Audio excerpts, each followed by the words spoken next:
우리 사람에게 눈은 매우 중요합니다. 사람의 지체 중에 중요하지 않는 부분은 한 부분도 없지만 특별히 눈은 우리 주님께서 눈은 몸의 등불이다 라고 말씀하실 정도로, 그리고 옛말에 100번 듣는 것이 뭡니까? 한 번 보는 것만 못하다 이런 말이 있고, 또 사람 몸이 1000냥이면 눈은 몇 냥? 900냥이다 라는 말이 있을 정도로 눈은 매우 중요합니다. 세상에 아무리 아름다운 경치가 있어도 내가 볼 수 없으면 그건 나와 아무 상관이 없습니다. 아무리 태양이 찬란하게 비쳐도 볼 수 없으면 그건 나에게 아무 소용이 없습니다. 뭐 검은 옷을 입던 흰 옷을 입던 볼 수 없으면 그건 나에게 아무런 의미가 없습니다. 오늘 본문은 예수님께서 벳세다에서 한 맹인을 고쳐주신 말씀입니다. 성경에 보면 맹인에 관한 말씀이 자주 나오는데, 당시 이 보지 못하는 것은 가장 흔한 장애 중 하나였습니다. 팔레스타인 지역은 햇볕이 강렬합니다. 게다가 5월부터 11월까지는 비 한 방울도 오지 않는 건기입니다. 이 강렬한 햇빛과 그리고 건기 때 강하게 불어오는 광야 먼지로 인해서 사람들의 눈에는 염증이 자주 일어났고, 또 마땅한 치료약이 없었던 당시로서는 눈에 염증이 생기면 이로 인해서 시력이 나빠지기도 하고, 또 심한 경우에는 시력을 잃기도 했습니다. 오늘 본문의 벳세다의 맹인도 아마 그렇게 실명했을 겁니다. 사람이 실명을 하면 이루 말할 수 없이 불편하고 힘이 듭니다. 삶의 질이 갑자기 뚝 떨어집니다. 너무 불쌍한 삶을 살게 됩니다. 이런 맹인에게 가장 필요한 것이 있다면 그것은 바로 보는 것일 겁니다. 오늘 본문의 벳세다 맹인도 정말 보기를 원했을 겁니다. 그러나 그 누구도 그를 보게 해주지는 못했습니다. 그러던 차에 몇몇 사람들이 예수님의 소문을 듣고 그 맹인을 예수님께 데리고 가서 예수님께 간청을 했습니다. 이 사람에게 손을 대서 고쳐주십시오. 제발 좀 고쳐주십시오. 소경을 예수님께 데리고 온 사람들의 이름은 성경에 나와 있지 않습니다. 하지만 이들은 분명 좋은 이웃들, 좋은 친구들이었을 겁니다. 세상에는 나를 예수님으로부터 멀리 하도록 하는 그런 사람들이 있는가 하면 나를 예수님께로 가까이 하게 하는 사람들이 있는데, 우리는 어떻게 하든지 사람들을 예수님께로 가까이 인도하는 사람이 되어야 할 겁니다. 사람들이 맹인을 데리고 오자 예수님께서는 그 맹인의 손을 잡으시고, 그리고 마을 밖으로 데리고 나가셨어요. 마을 밖으로. 여기 예수님께서 그 맹인을 마을 밖으로 데리고 나가신 것은 왜일까요? 그것은 바로 예수님께서는 자신을 사람들에게 드러내지 않기 위해서였습니다. 오늘 본문 26절에서도 보면 예수님께서 그 사람을 집으로 보내시며 이르시되 마을에는 들어가지 말라 이렇게 하셨는데, 여기 마을에는 들어가지 말라, 이 말은 뭡니까? 사람들한테 나타내 보이지 말아라, 드러내지 말아라, 알리지 말아라, 그런 뜻입니다. 그럼 왜 예수님은 사람들에게 드러내지 말라고 하셨을까요? 그것은 사람들이 예수님을 오해하지 않도록 하기 위해서였습니다. 예수님께서 이 땅에 오신 목적은 뭡니까? 세상 죄를 지고 십자가에서 죽기 위해서였습니다. 많은 사람들의 그 죄를 대신해서 대속물로서 고난을 받고 십자가에서 죽임당하는 그 미션, 그것이 예수님의 초림의 목적이었습니다.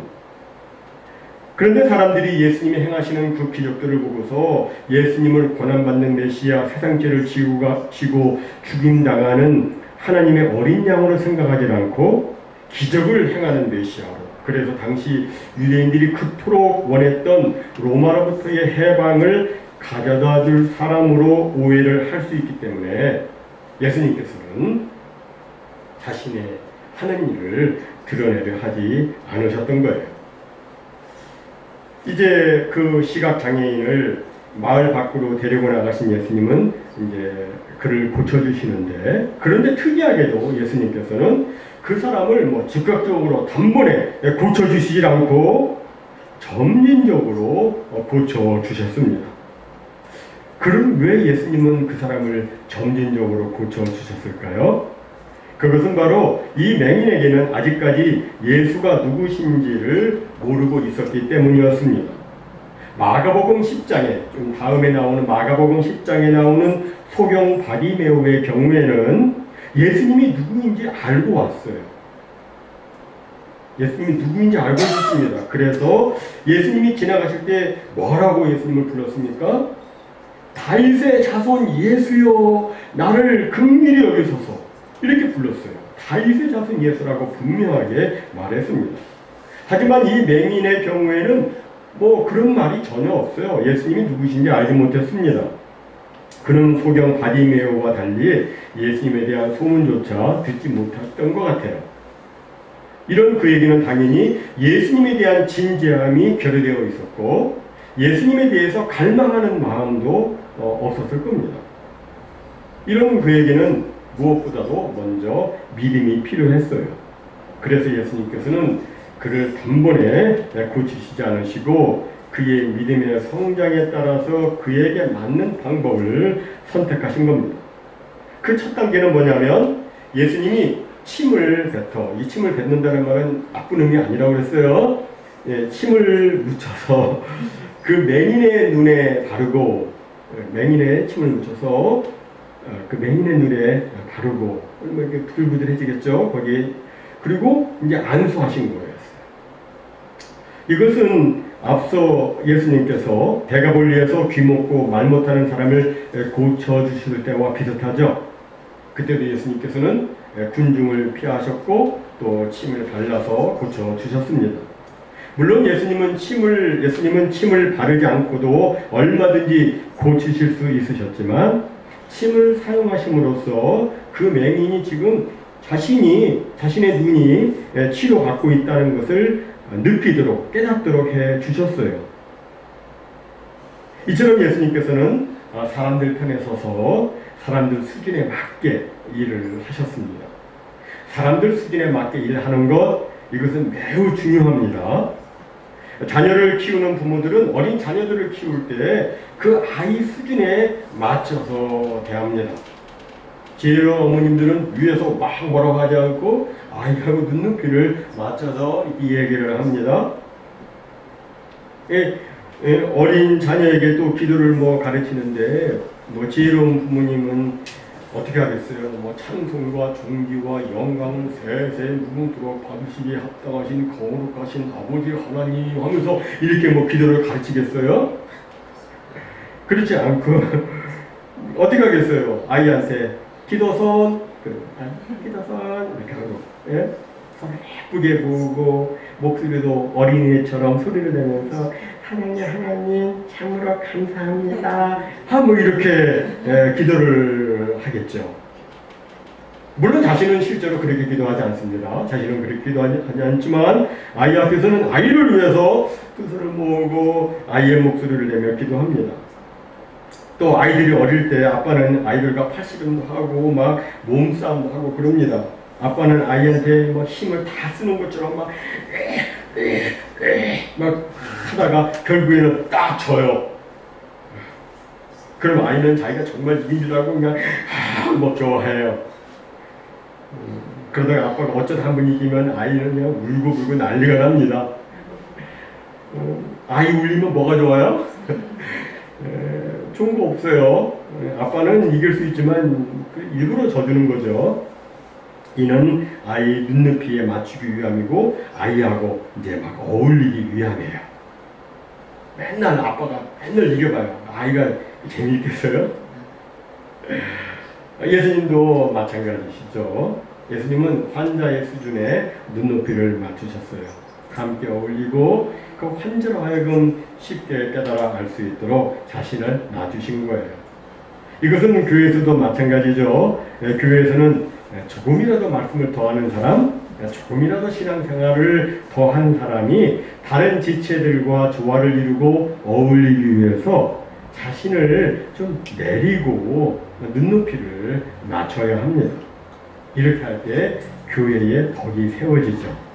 로마서 15장 1절과 2절에 보니까 이렇게 말씀합니다. 믿음이 강한 우리는 마땅히 믿음이 약한 자의 약점을 담당하고 자기를 기쁘게 하지 아니할 것이라. 우리 각 사람이 이웃을 기쁘게 하되 선을 이루고 덕을 세우도록 할지니라. 무슨 말씀입니까? 믿음의 사람에게는 덕을 세우는 지혜가 있어야 한다는 거예요.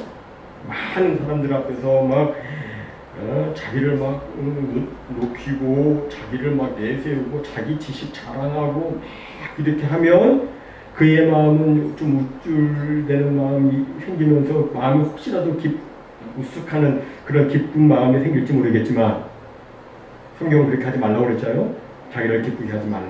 그럴지 모르겠지만 이것은 이웃을 기쁘게 하지 못한다고 그랬어요. 덕이 세워지지도 않는다고 그랬어요. 상대방의 눈높이, 그 눈높이에 자신을 맞추는 것이 중요합니다. 덕을 세우기 위해서 나를 비우고 나를 내려놓고 나를 포기하는 것은 굉장한 신앙의 성숙이고 굉장히 아름다운 모습입니다. 저는 여러분들에게서 종종 그런 아름다운 모습을 보곤 합니다.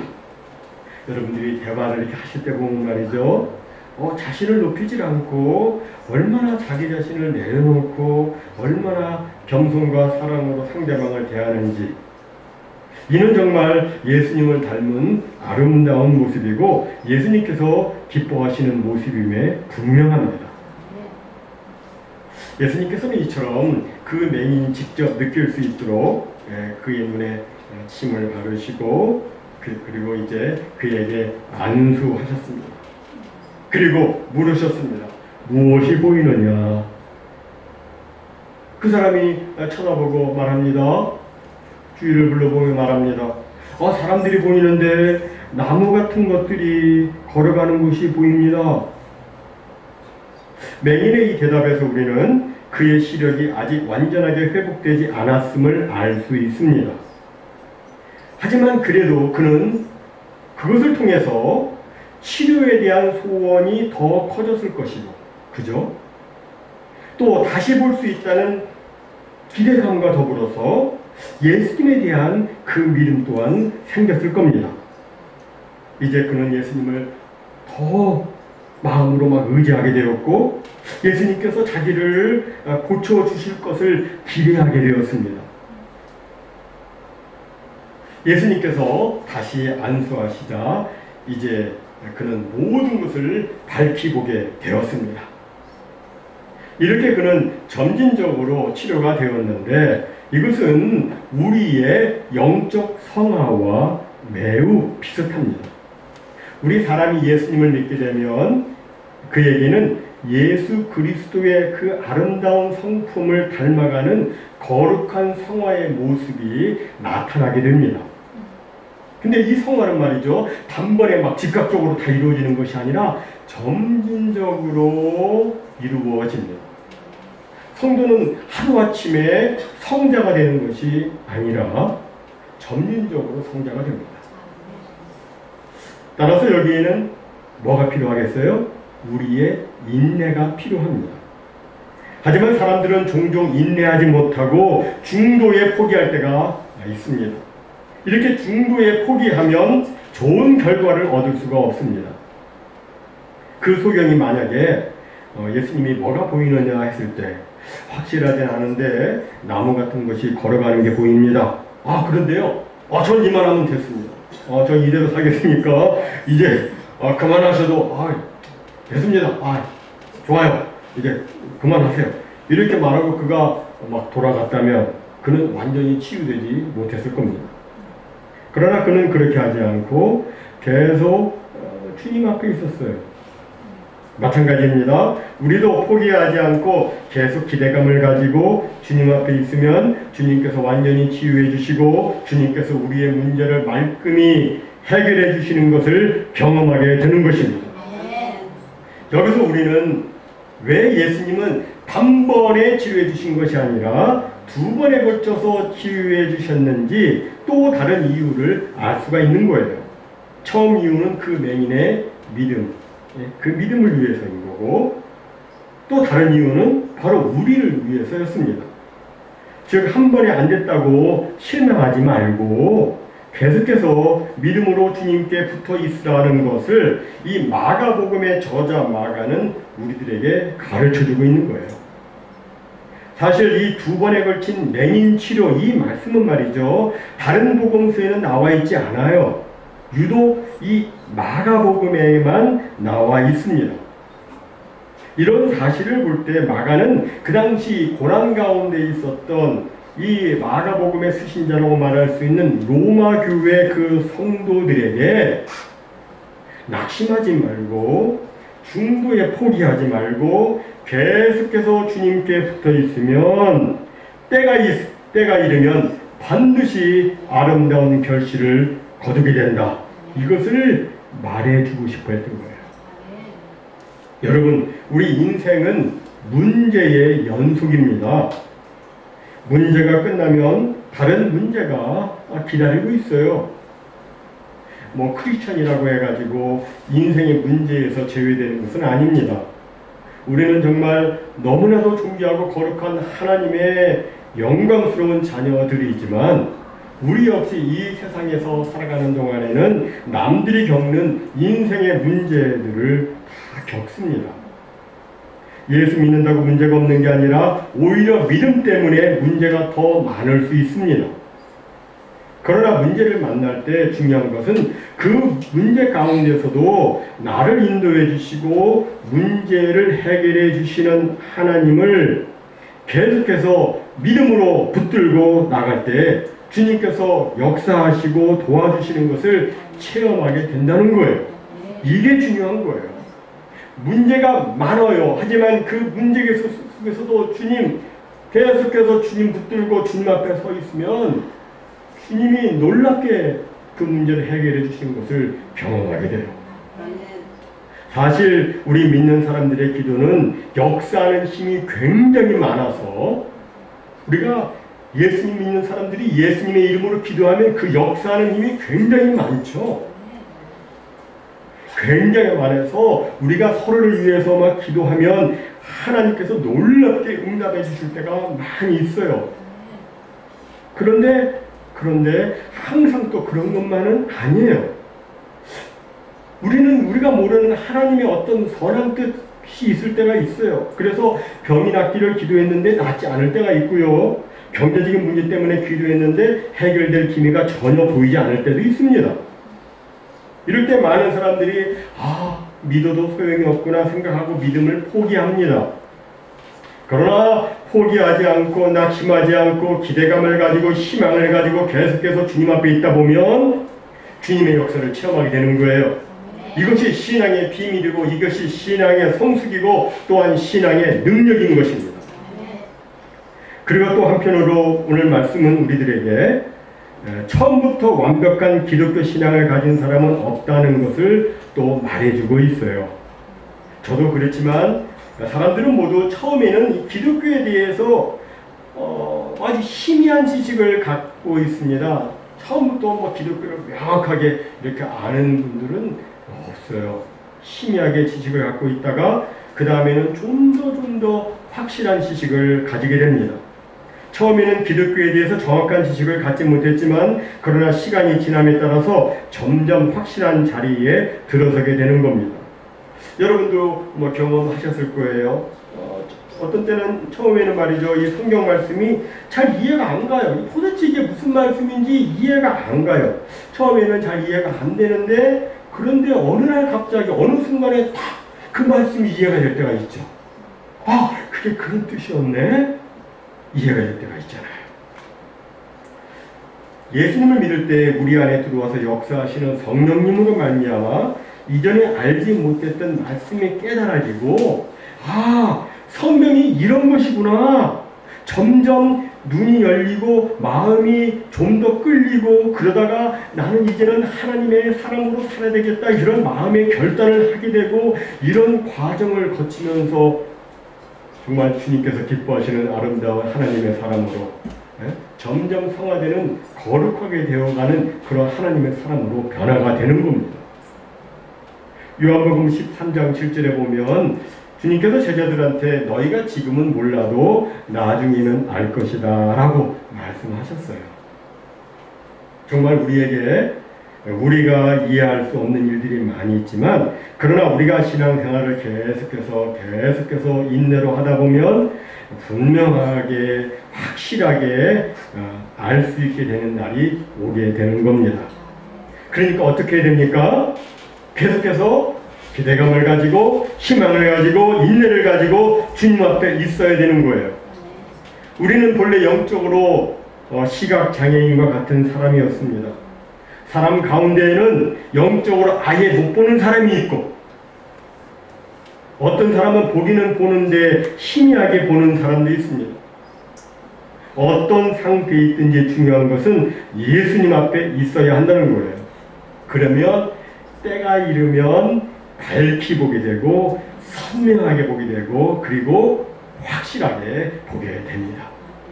그 소경은 드디어 그의 눈이 온전히 이제 밝아져서 모든 것을 밝히 볼 수 있게 되었는데, 그의 눈에 누가 가장 먼저 보였을까요? 예수님이 바로 앞에 계셨으니까 그의 눈이 밝아지는 그 순간이 그는 예수님을 가장 먼저 보았을 거예요. 마찬가지죠. 우리도 예수님 앞에 계속 있다 보면 예수님을 밝히 보는 순간이 오게 됩니다. 우리 성도에게 예수님을 본다는 것은 정말 복된 일이고, 말로 다 할 수 없는 기쁨이고, 마음의 큰 확신과 담대함을 가져다주는 경험이고, 하나님의 큰 은혜고 그렇습니다. 예수님이 보여요. 늘 예수님 앞에 있으시길 바랍니다. 저는 우리 모두가 예수님 앞에 있으므로 밝히 눈을 떠서 예수님을 밝히 보는 그 놀라운 역사를 체험하기를 소원합니다. 정말 우리의 심령의 눈이 밝아져서 하늘 보자 하나님 우편에 앉아 계신 능력의 예수 그리스도를 밝히 꼭 보시기를 바랍니다. 그래서 세상이 아무리 어두워도 밝게 살고, 세상이 아무리 불안해도 담대하고 평안하게 살고, 세상이 아무리 절망이어도 낙심하지 않고 소망 가운데 사는 우리 모두가 되기를 바랍니다. 사랑하는 성도 여러분, 여러분은 무엇이 보이십니까? 무엇이 보이십니까? 이 질문에 예수님이 보입니다! 예수님이 보입니다! 라고 고백하실 수 있는 이 놀라운 역사가 우리 모두에게 있으시기를 주님의 이름으로 축복합니다. 아멘.